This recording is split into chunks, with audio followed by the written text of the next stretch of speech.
Järgmine juhatuse kandidaat on Kaisa, kes kandideerib esimehe kohale. Tere, Kaisa! Tere, Margit!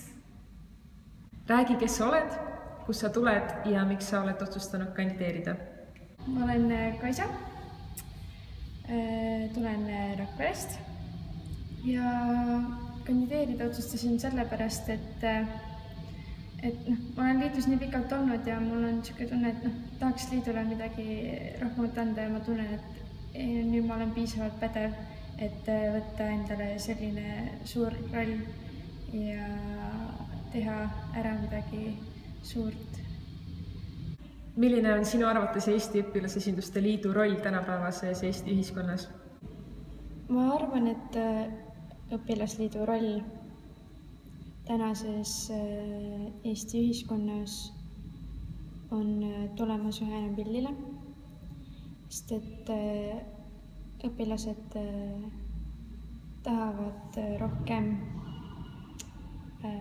enda häält kuuldavale tuua ja ma olen kuulnud ka mujalt siis nii-öelda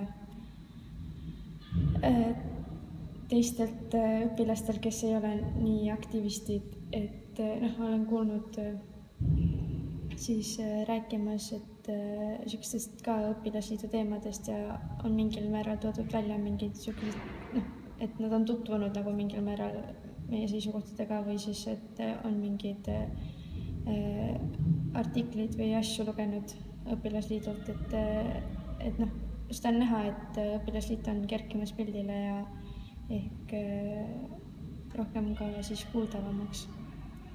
Kes või mis sind kõige enam inspireerib ja miks? Mind inspireerib, ma arvan, mu lähedased ja mu perekond, ja päris palju tegelikult ongi nagu, ma olen tegelikult enamus enda lähedastest saanud nagu läbi liidu ja nemad on nagu just need aktiivsed noored, kes on kogu aeg inspireerinud ja kes siis nagu on mulle kui eeskujuks, sest et ma näen, kui suuri tegusid nad teevad ja ma tahan olla täpselt samasugune nagu nemad. Tahan ka teha hästi suuri tegusid ja tänu nendele olengi nii kaugele omadega jõudnud. Kuidas seletad ühe lausega, mis on Eesti Õpilasesinduste Liit?